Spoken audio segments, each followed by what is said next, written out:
Anytime you are ready, we can roll them. Good evening. The terrorist attacks of 9/11, September 11, 2001, were among the most devastating attacks waged successfully on U.S. soil.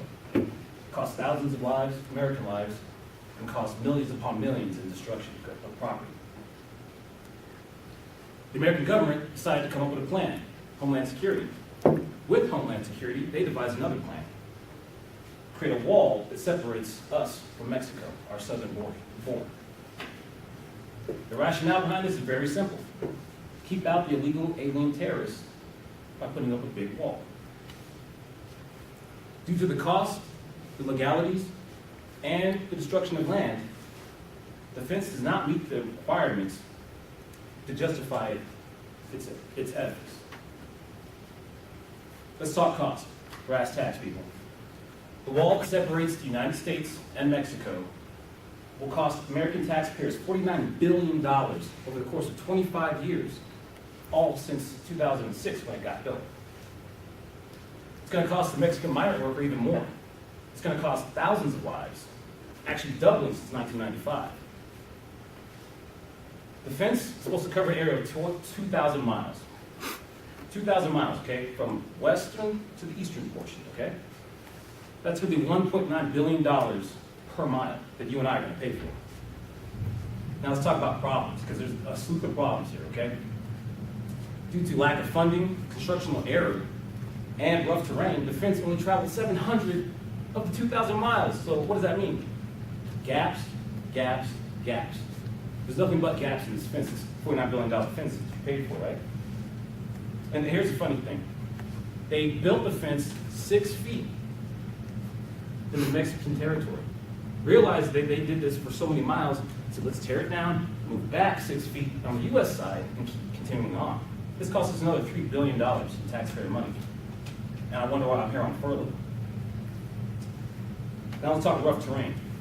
There are certain portions throughout that they could not put up any more construction. They couldn't grab crews, they couldn't put up materials, because this terrain is so rugged throughout Mexico, or throughout Texas and throughout Arizona. Well, these gaps are exactly where these migrant workers would go to travel past with resistance, so to speak. Well, this cost 12,500 lives since its inception. 12,500 people died because of this. In Arizona, there's a place called the Killing Fields. 150 people die per year trying to cross over in this gap in Arizona. Now, I know that doesn't seem like much, but that's reported. And that's women and children. It's not just men coming over trying to get a job, trying to better themselves. Now let's talk about legalities, okay? Or, I'm sorry, legalities. 73% of Congress voted to have this in place, ignoring legal, ethical, and environmental laws. Congress broke 36 laws. Oh, I'm sorry, Congress, they don't break laws. Congress waived 36 laws. The Endangered Species Act, the Bird Migration Act, and the Rio Grande Habitat Act. Which moves us to my third point, the land devastation.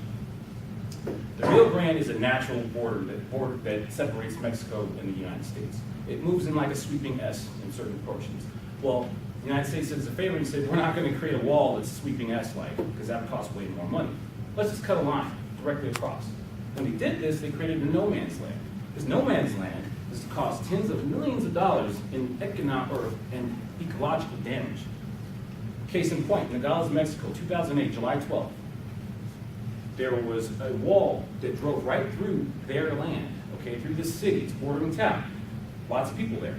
Well, as the rains rose, as the rains flowed, the water from the Mexico side that was supposed to flow into the US side could not, causing flooding. As the flooding happened, $8 billion worth of damage was done to this town. People lost everything. 578 homes were lost, and 2 people died. Now, to give you a little frame of reference, there were 346 homes lost in the Waldo Canyon fire. We caused the Nogales. The next point are the ranchers. Now, these are the people on the U.S. side that actually have issues with this, okay? They're kind of mixed emotions, because part of their land is being taken to provide a fence. But they're like, hey, it keeps illegal aliens out. However, they're like, wait a minute, there's gaps. So I got all my land coming to a certain point, being cut off by a fence, and then huge gap. So now what? Now the aliens go through my land specifically, channel through this gap. Not only that, but there's so much loss in migration from deer, from all the natural habitat that happens there. They can't. It causes issues, again, that tens of millions.